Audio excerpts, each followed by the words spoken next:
தொடர்வது விரிவான செய்திகள். மண் சரிவு காரணமாக மலையக மார்க்கத்திலான ரயில் போக்குவரத்து மட்டுப்படுத்தப்பட்டுள்ளது. சீரற்ற வானிலை காரணமாக பண்டாரவளை மற்றும் ஹீலோயாவுக்கு இடையிலான ரயில் பாதையின் மீது மண் சரிவு ஏற்பட்டுள்ளதாக ரயில்வே கட்டுப்பாட்டு நிலையம் தெரிவித்துள்ளது.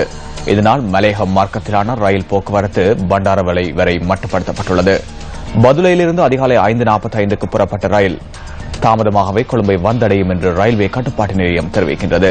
இதேவேளை நிலவும் சீரற்ற வானிலை காரணமாக 8 மாவட்டங்களில் மண் சரிவு அபாய எச்சரிக்கை விடுக்கப்பட்டுள்ளது. பதுளை, நுவரெலியா, கேகாலை, கண்டி, களுத்துறை, குருநாகல், ரத்தினபுரி மற்றும் மொனராகலை மாவட்டங்களில் மண்சரிவு அபாய எச்சரிக்கை விடுக்கப்பட்டுள்ளதாக அனர்த்த முகாமைத்துவ நிலையம் சுட்டிக்காட்டியுள்ளது. இந்த மாவட்டங்களில் தொடர்ச்சியாக மழை பெய்து வருவதால் மண்சரிவு மற்றும் கட்பாறை சரிவுகள் ஏற்படும் சாத்தியம் உள்ளதாகவும் அனர்த்த முகாமைத்துவ நிலையம் குறிப்பிட்டுள்ளது. அபாய நிலைமை குறித்து மக்கள் எச்சரிக்கையுடன் இருக்க வேண்டும் எனவும் அந்த நிலையம் கேட்டுக் கொண்டுள்ளது.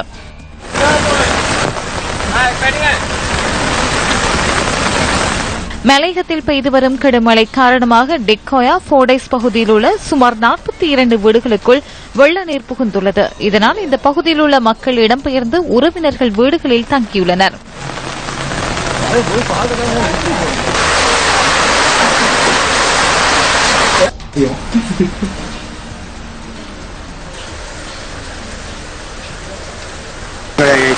இந்த தண்ணி கால் மட்டத்தில் நிற்குது.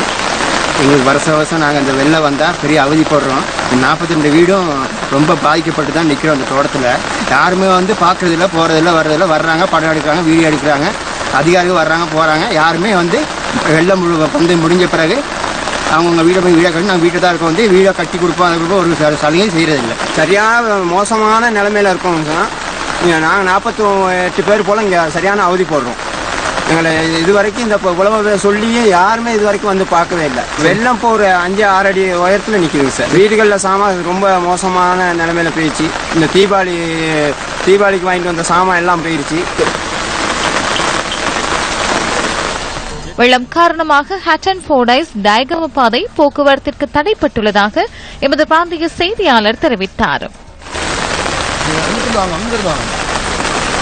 கடும் மழை காரணமாக அக்கரப்பத்தனை ஆட்லர் தோட்டத்தைச் சேர்ந்த 25 வீடுகளுக்குள் வெள்ளம் புகுந்துள்ளதால் மக்கள் அங்கிருந்து இடம்பெயர்ந்து உறவினர் வீடுகளில் தங்கியுள்ளனர். அத்துடன் நானோயா, கிளரண்டன் தோட்டத்தில் 45 வீடுகளுக்குள் வெள்ளம் புகுந்துள்ளதாக தெரிய வருகின்றது.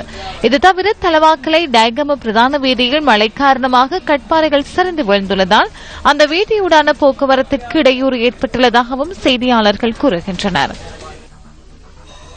வடக்கு, கிழக்கு, வடமத்திய மாகாணங்களில் அடிக்கடி மழை அல்லது இடியுடன் கூடிய மழை பெய்யக்கூடும். நாட்டின் பெரும்பாலான பகுதிகளில் பிற்பகல் 2 மணிக்கு பின்னர் இடியுடன் கூடிய மழை விருத்தி அடையும். இடியுடன் கூடிய மழை பெய்கின்ற வேளைகளில் தற்காலிகமாக பலத்த காற்று வீசக்கூடும். மின்னல் ஏற்படுகின்ற சந்தர்ப்பங்களில் பொதுமக்கள் அவதானத்துடன் செயற்பட்டு இழப்புகளை தவிர்த்துக் கொள்ளுமாறு கேட்டுக் கொள்ளப்படுகின்றனர். மெடன் யூனியன் விதிக்கு அமைவாக வளிமண்டலத்தில் ஏற்பட்டுள்ள நிலையற்ற தன்மையின் காரணமாக அடுத்த சில தினங்களில் நாடு முழுவதிலும் சுமார் 100 மில்லிமீட்டருடன் கூடிய பலத்த மழை பெய்யக்கூடும் என எதிர்பார்க்கப்படுகின்றது. கடல் பிராந்தியங்களை பொறுத்தவரையில் காலி தொடக்கம் அம்பாந்தோட்டை, மட்டக்களப்பு, திருகோணமலை ஊடாக காங்கேசன்துறை வரையான கரையோரத்திற்கு அப்பாலுள்ள கடல் பிரதேசங்களில் அடிக்கடி மழை அல்லது இடியுடன் கூடிய மழை பெய்யக்கூடும். ஏனைய கடல் பிராந்தியங்களின் பல இடங்களில் பிற்பகல் 2 மணிக்கு பின்னர் இடியுடன் கூடிய மழை பெய்யக்கூடும். காற்று மணித்தியாலத்திற்கு 20 முதல் 30 கிலோமீட்டர் வேகத்தில் வடகிழக்கு திசையிலிருந்து அல்லது மாறுபட்ட திசைகளில் இருந்து வீசும். இடியுடன் கூடிய மழை பெய்கின்ற வேளைகளில் கடல் பிரதேசங்கள் தற்காலிகமாக கொந்தளிப்பான நிலையில் காணப்படும்.